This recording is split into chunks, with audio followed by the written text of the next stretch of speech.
People often talk about Tame Impala's obvious influences like the Beatles, Pink Floyd, Cream, Led Zeppelin, and so on. But one of Kevin's earliest and biggest inspirations was Australian grunge turned art rock band Silverchair. Check out this podcast Kevin did with Daniel Johns of Silverchair when Kevin gushes over talking to one of his biggest idols.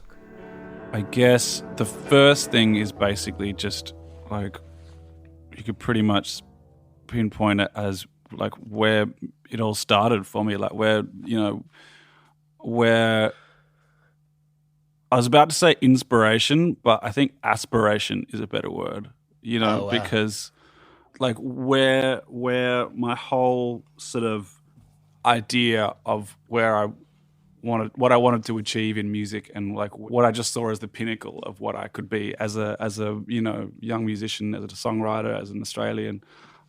Yeah, Silverchair was kind of just instantly what occupied that position for me. That's an unbelievable thing to hear, man. That's an unbelievable thing to hear. It really is. That's crazy. Oh, thank you, dude.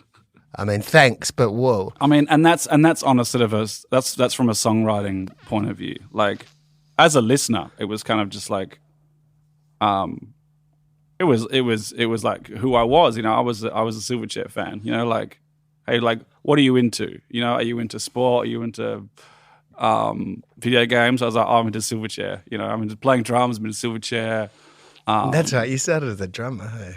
Yeah, totally. Wow. Totally. Oh, well, lucky you moved on. Exactly. You still play drums on everything, don't you?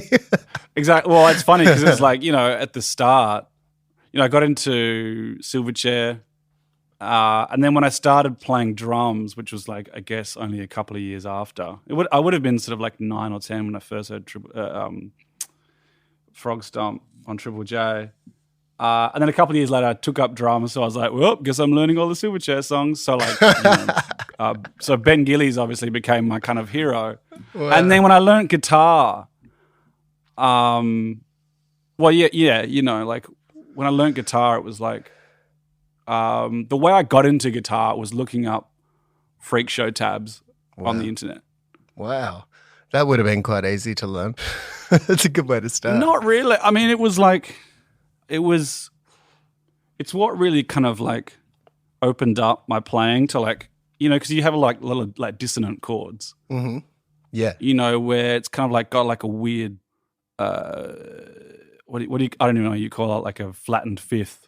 I have no idea what it's called. Those kind of dissonant chords where you don't really get them in rock music because people don't want to add those kind of like almost classical elements to music. And with Neon Ballroom too, it's kind of like learning guitar to those songs really opened up what I thought was possible with playing guitar. I think you can hear a little bit of Silverchair influence on tracks from his first album with the single Solitude is Bliss and opening track It Is Not Meant to Be. Silverchair were big into inverted chords on their first album, for example in the chorus of Tomorrow. These two Tame songs stated before also use that trick.